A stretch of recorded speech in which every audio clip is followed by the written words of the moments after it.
Amém, queridos? Deus, Ele tem falado de uma maneira tremenda nesse lugar. E na semana passada nós tivemos uma palavra poderosa de Deus aqui, irmãos, O pastor ministrou de uma forma tremenda. E hoje não vai ser diferente, Porque eu creio que quem fala é o nosso Deus, Independente de quem esteja aqui na frente, quem tem falado dessa igreja, eu creio que tem sido o Espírito Santo de Deus. E eu quero te convidar a abrir a palavra do Senhor no livro de Ezequiel, no capítulo 47. Nós vamos estar lendo do versículo 1 até o versículo 9. Ezequiel 47, do versículo 1 ao 9.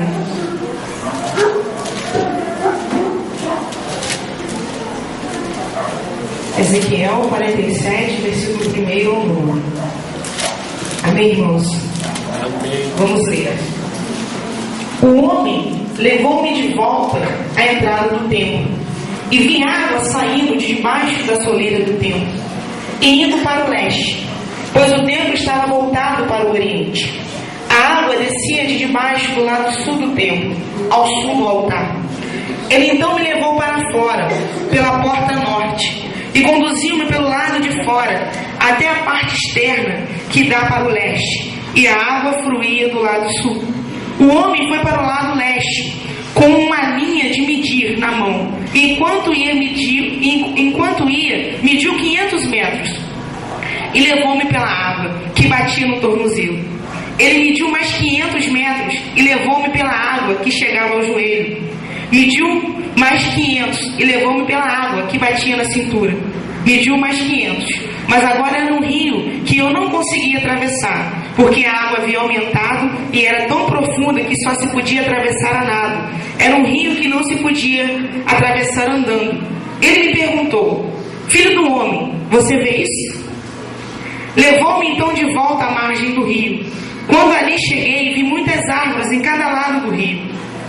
E ele me disse: essa água flui na direção da região situada a leste e desce até Arabá, onde está o mar. Quando deságua no mar, a água ali é saneada. Por onde passar o rio, haverá todo tipo de animais e peixes, porque essa água fui para lá e saneia a água salgada, de modo que onde o rio fluir, tudo viverá. Amém? Queridos, eu creio que essa igreja, nesses últimos dias, que nós temos vivido, tem realmente experimentado de uma forma tremenda o sobrenatural de Deus. Isso não é novidade, porque nós temos visto com os nossos olhos. A gente tem entrado aqui por essas portas e nós temos contemplado pessoas sendo curadas, pessoas sendo libertas, pessoas sendo salvas, pessoas colocando obras de bruxaria, obras de macumbaria para fora. Todo mundo tem visto isso. Não só eu que tenho visto. Você que tem vindo aqui nesses últimos dias, você tem contemplado. E eu estava, quando eu estava preparando essa mensagem, eu estava me perguntando, e eu quero fazer essa pergunta para você, que tem visto o sobrenatural de Deus. Por quê, irmãos? Muitas vezes a gente vê, mas a gente não consegue viver o sobrenatural de Deus. Às vezes a gente consegue ver a Deus agindo sobrenaturalmente na vida da Nilce. A gente consegue ver Deus agindo sobrenaturalmente na vida da Luciana, na vida do pastor, na vida de alguns irmãos aqui. Mas por que às vezes a gente olha para a nossa vida e a gente não consegue ver o sobrenatural de Deus? Essa foi uma pergunta que eu me fiz durante alguns anos, porque eu tenho aí uns 16 anos de igreja.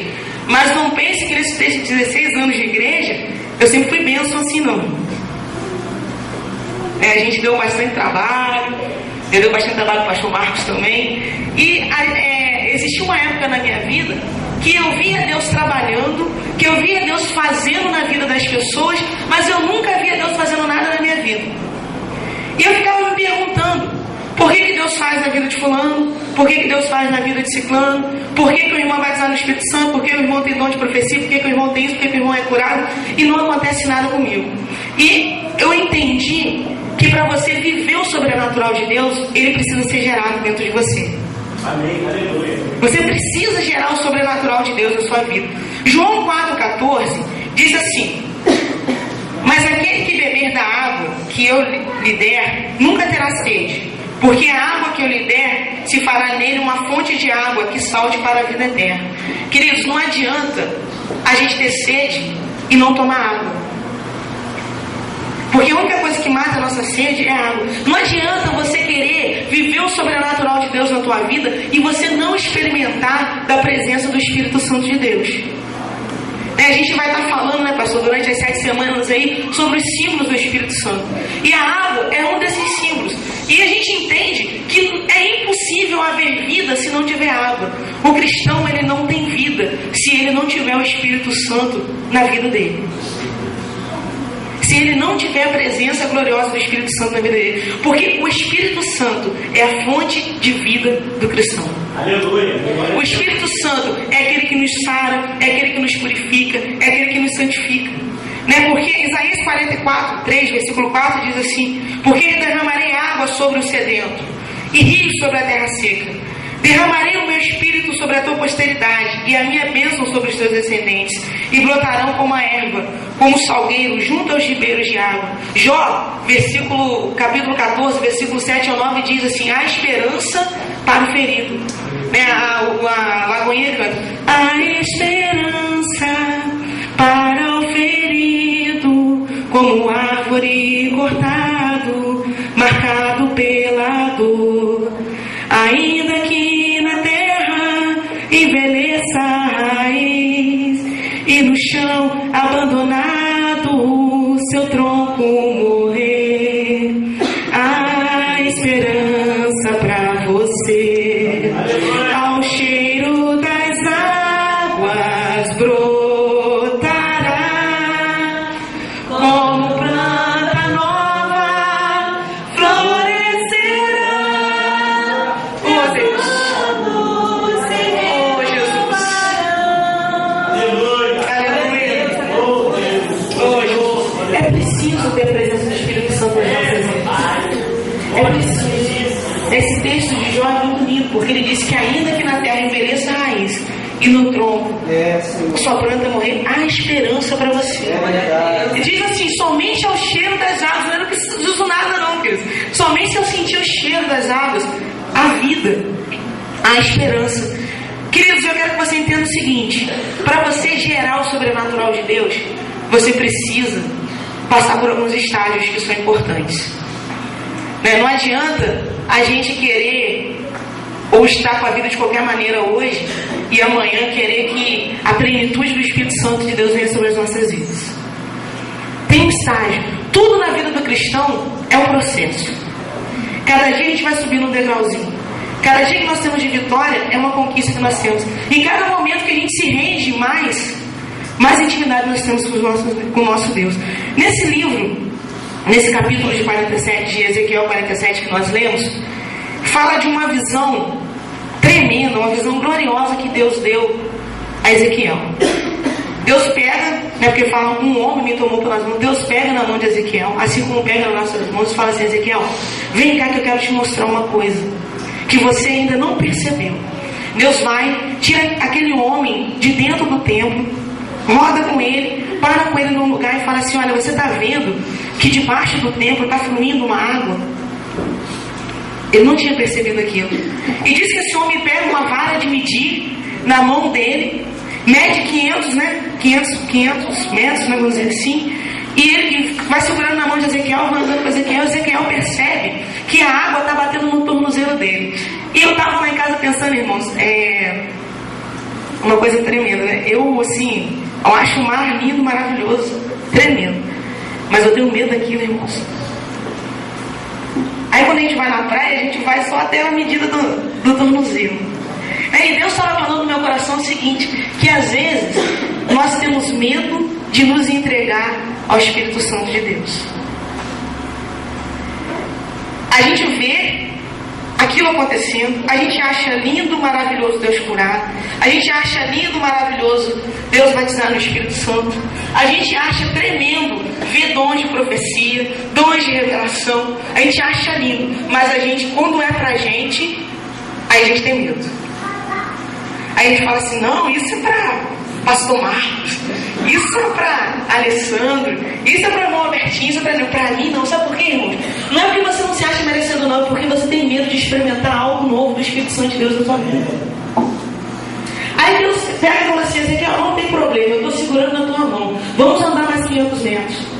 Aí diz que a água já estava batendo na medida dos joelhos.